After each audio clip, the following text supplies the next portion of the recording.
Thank you. Hi, I'm Isaac, and I'm going to show you a couple quick ways that we can deal with foreign key relations. Within MySQL, within MySQL, there's a way to create foreign key relations if you're using the InnoDB table type, and that's one way that we work towards getting a normalized database. As you can see here in our example employees database, we've got a list of departments and also employees, both of which are simply the name and the corresponding ID number. And then we've got a series of other tables which actually relate the data. It takes the employee ID and the department ID, and then in this particular case it has, the from and to date for when the employee was associated with that department. And this is one of the ways that we normalize the data, so that if you have an employee who changes departments, you don't have to enter them twice into the employee database. You just create another entry here. So one of the things that we have that enables you to work with relations is the relation view. And if you go under the structure tab, you can see the relation view link right here. And the neat thing that PHPMyAdmin allows you to do is to create a relation even if you're not using the InnoDB table, through the configuration storage feature, which is something that we set up to store additional features for bookmarking or user-level preferences, or in this case, relations. You can go through and you can define relations even if the MySQL table doesn't support it by default. But anyway, here in relations, you can see that we've already got two defined, and setting one is as easy as selecting it from the drop-down and just selecting go. And in this case, we're going to turn on, oh no, we're not going to do that there. I apologize. We're going to go to departments, and I'm going to turn on the show column. One more button click away. The column to display is another feature that Mark's going to get into a little bit, and I will show you also as well, that allows us to make inserting and displaying data much easier, because when you go to the related data back in the department and employee database, or I'm sorry, the table that relates those together, if we go to insert a row, you'll see that there's a drop-down provided where you can pick from, if you know the text representation or the value, you can simply select customer service, or if you know that it's ID number D005, you can select that from the list. So we give it to you both ways, as the foreign key and the related key, and that makes it much easier for you to insert data on the fly. Now there's another way of working with relations that we've got, and that's called the designer feature, which is a graphical way. And in this case, it's stuck under the More tab. If you've got your resolution set higher, if you're not doing a presentation, for instance, this More tab actually expands out, and that's dynamically based on the size of your display. So in this case, it's under the More tab, but it's down on the end for Designer.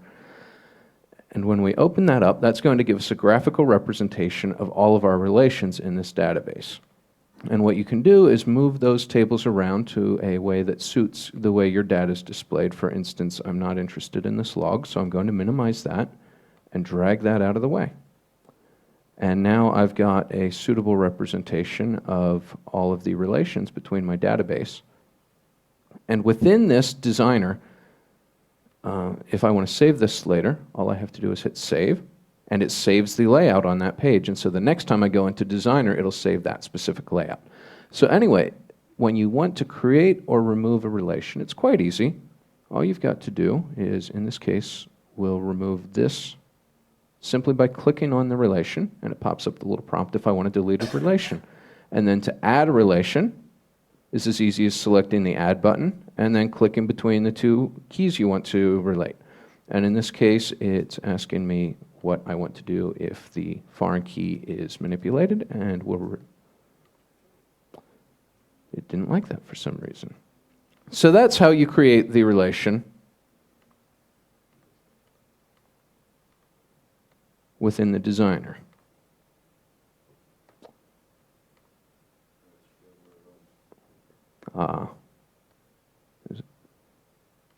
Anyway, so you get the picture of that.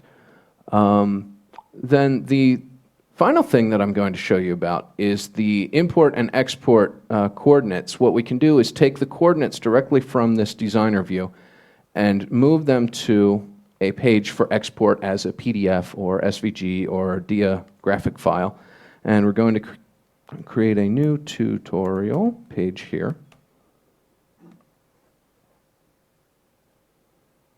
And then from the